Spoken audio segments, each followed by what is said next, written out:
These were the verses the White Rabbit read. They told me you had been to her and mentioned me to him. She gave me a good character, but said I could not swim. He sent them word I had not gone. We know it to be true. If she should push the matter on, what would become of you? I gave her 1, they gave him 2. You gave us 3 or more.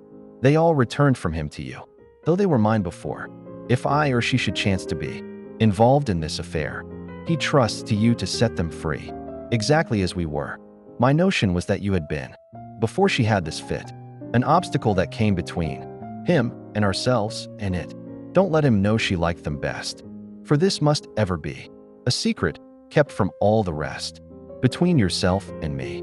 That's the most important piece of evidence we've heard yet, said the king, rubbing his hands. So now let the jury. If any one of them can explain it, said Alice. She had grown so large in the last few minutes that she wasn't a bit afraid of interrupting him. I'll give him 6 pence. I don't believe there's an atom of meaning in it. The jury all wrote down on their slates, she doesn't believe there's an atom of meaning in it, but none of them attempted to explain the paper. If there's no meaning in it, said the king, that saves a world of trouble, you know, as we needn't try to find any. And yet I don't know, he went on, spreading out the verses on his knee and looking at them with one eye. I seem to see some meaning in them, after all. Said I could not swim. You can't swim, can you? He added, turning to the knave. The knave shook his head sadly. Do I look like it? He said, which he certainly did not, being made entirely of cardboard. All right, so far, said the king, and he went on muttering over the verses to himself. We know it to be true. That's the jury, of course.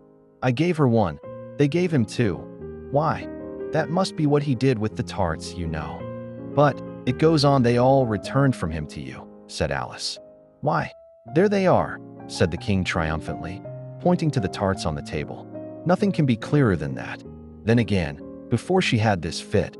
You never had fits, my dear, I think, he said to the queen. Never, said the queen furiously, throwing an inkstand at the lizard as she spoke. The unfortunate little Bill had left off writing on his slate with 1 finger, as he found it made no mark, but he now hastily began again, using the ink that was trickling down his face as long as it lasted. Then the words don't fit you, said the king, looking round the court with a smile. There was a dead silence. It's a pun, the king added in an offended tone, and everybody laughed. Let the jury consider their verdict. The king said, for about the 20th time that day. No, no, said the queen. Sentence first, verdict afterwards. Stuff and nonsense, said Alice loudly. The idea of having the sentence first.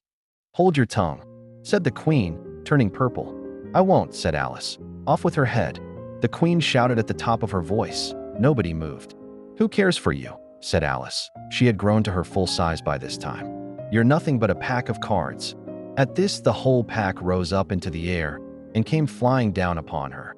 She gave a little scream, half of fright and half of anger, and tried to beat them off, and found herself lying on the bank, with her head in the lap of her sister, who was gently brushing away some dead leaves that had fluttered down from the trees upon her face. Wake up, Alice dear, said her sister. Why, what a long sleep you've had.